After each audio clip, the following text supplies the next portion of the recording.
And last but not least, I looked at the issue of profit. The for-profit sector can offer financial incentive as a means of attracting capital to grow. By definition, the nonprofit sector cannot. We're limited to the donation as our only financial instrument. So the for-profit sector monopolizes the multi-trillion-dollar capital markets.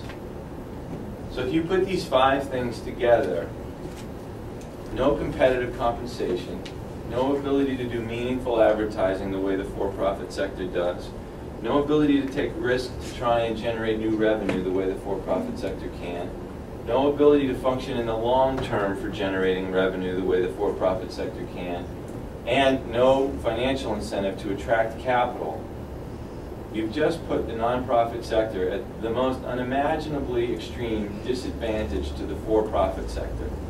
And then we call this charity. Charity could not be undermined with more reverence paid to the notion of charity. I wrote in the original draft of the book that these ideas came from old Puritan constructs, and my agent said, "How do you know that?" And I said, "Oh God, now I'm going to have to prove it." So I spent 6 months reading very hard to find books about the early New England Puritan settlers to America. And the Puritans came here for religious reasons, which is how everybody thinks about them. But what people don't think about is the Puritans were very aggressive capitalists. And it's all over their writings of, John Winthrop, who wrote the famous speech, A Model of Christian Charity. When he wasn't writing the speech, he was writing to his partner about all of the profits they could make selling all kinds of natural resources in the New World. So they were very self-interested, but they were also Calvinists. And so they were taught to hate themselves. And they were taught that self-interest was a raging sea that was a sure path to eternal damnation. So this creates a real problem for them. Here they're very naturally self-interested, but self-interest will get you killed or will get you sent to hell. So charity becomes this kind of economic sanctuary where they can do penance for their profit-making tendencies. And their pretense was, well, we build up wealth so that we'll have it to give to the poor one day if we ever need to. And they never did, give up their entire estates. They actually passed laws in Massachusetts that made it illegal for poor people to wear the clothing of wealthy people. So how could you make money in charity if charity was your penance for making money, right? And we're still stuck with that system today. I mean, if you look at it, self-deprivation has hardly been abandoned as the path to social change. It's pretty much the path still prescribed. So we end up with these crazy contradictions like Sony can make a huge profit off of a Bruce Springsteen album about migrant workers, trying to heighten awareness of the plight of migrant workers. But nobody can make a profit actually trying to help the migrant workers of whose plight we want people to be more aware. I often wonder how much money did, I'll take questions in a minute, how much money did Steinbeck make off of The Grapes of Wrath, or his publisher, and have we ever reconciled that? So anywhere where you have these inconsistencies, to me, these irrationalities tells me you've got some fundamentally flawed system. So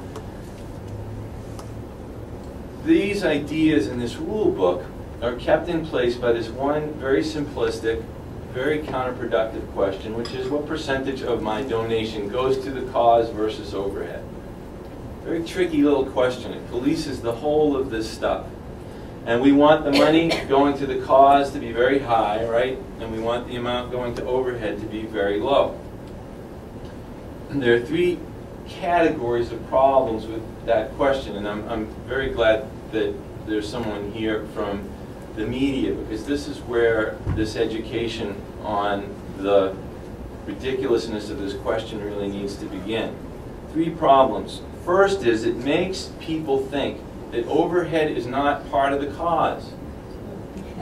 But it absolutely is, unless there's fraud going on. And if there's fraud going on, you're not going to report it in line item detail on your Form 990. then every dollar that a charity spends in good faith, it's spending to advance the cause in the way it believes the cause can best be advanced.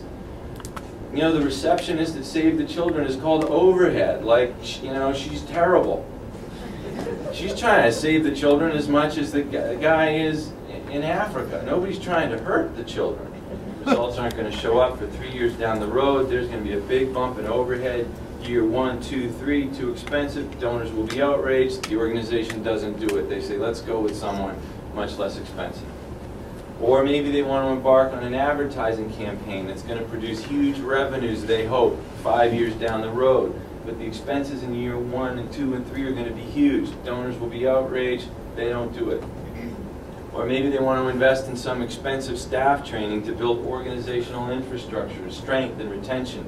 It's going to raise overhead. They don't do it.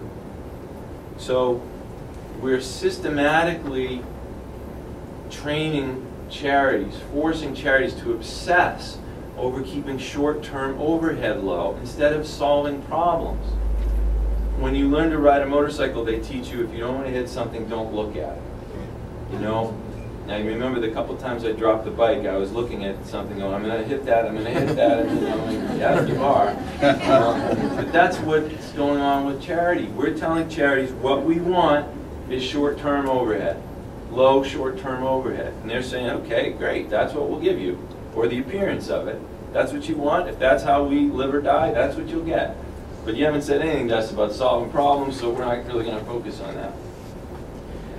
The third reason, category, and it should be of concern to everyone, is that this question that the public thinks is giving them good information is really giving them nothing but bad information. The first reason is it doesn't tell you anything about program quality.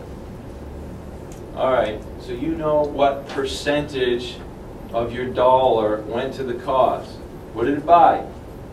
You don't know. That question doesn't even live in that domain of what it bought. So let's look at two examples where you have Soup Kitchen A and B. A says 90 cents of your donation goes to the cause. B says 70 cents of your donation goes to the cause. Which Soup Kitchen are we going to give to? A, right? No brainer. Everybody will tell you that.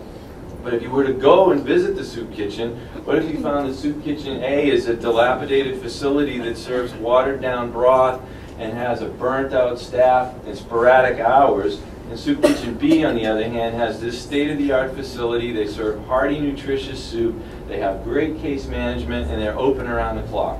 Well, now which Soup Kitchen would you want to give to? B, and you would not have known any of those things if all you asked about was what percentage of my donation goes to the cause. The Better Business Bureau, when they were looking at changing their guidelines on this stuff in 2002, surveyed donors, and they asked, what do you most want to know before you make a donation to charity? 79% of people said, not surprisingly, I want to know what percentage goes to programs, or goes to the cause. Remarkably, only 6% said they want to know if the money makes a difference. Why would that be? Well, we're being taught that the two things are the same. You know, the media's out there saying that good charities are the ones with low overhead, so when you hear good, you think effective. We don't do this with anything else. You know, we didn't vote for Obama versus McCain based on who had the lower overhead in their campaign, right? You don't walk into the Nike store and say, hey, I love these shoes, but before I buy them, I want to know what percentage of the purchase price is overhead. And you don't walk out of the Nike store with a pair of shoes with holes in them and say to your friends, you wouldn't believe how low the overhead was on these. This is exactly what we do with charity. We go around making huge decisions based on overhead ratios, and we don't even know what overhead is, and we don't know anything about the quality of the programs.